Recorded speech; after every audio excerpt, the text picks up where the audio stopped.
আসসালামু আলাইকুম রহমতুল্লাহি বারাকাতুহু। আপনি কেন নিরাশ হচ্ছেন? আপনি ভাবছেন অনেক তো গুনাহ করে ফেলেছি, হয়তো আমার গুনাহার ক্ষমা নেই। আপনাকে অনেকজন বলছে তুই অনেক বড় পাপ করেছিস, তোর পাপের কোনো ক্ষমা নেই, তুই বড় অন্যায় করেছিস, তুই বড় গুনাহগার। আপনি হয়তো পথভ্রষ্ট হয়ে গেছেন।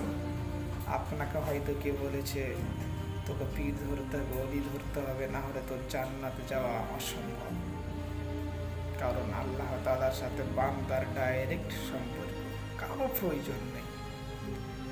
আপনি একবার আল্লাহর কাছে ফিরে আসুন, একবার তওবা করুন, আল্লাহকে ডাকুন, ক্ষমা চান, আল্লাহ তাআলা আপনাকে ক্ষমা করবেন।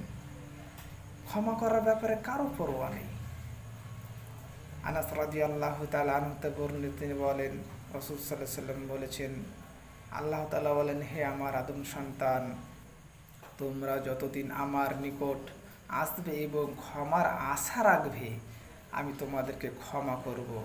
ক্ষমা করার ব্যাপারে আমি কারো পরোয়া করি না।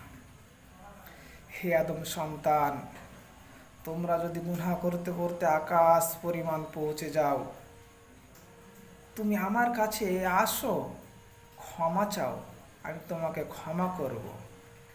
ক্ষমা করার ব্যাপার আমি কারো পরোয়া করি না। হে আদম সন্তান, তোমরা গুনাহ করতে করতে করতে যদি তোমরা পৃথিবী পরিপূর্ণ করে নাও, যদি তুমি আমার নিকট ক্ষমা চাও, আমি তোমাদেরকে ক্ষমা করে দেব। তাহলে আল্লাহ তাআলা ক্ষমা করতে ভালোবাসেন।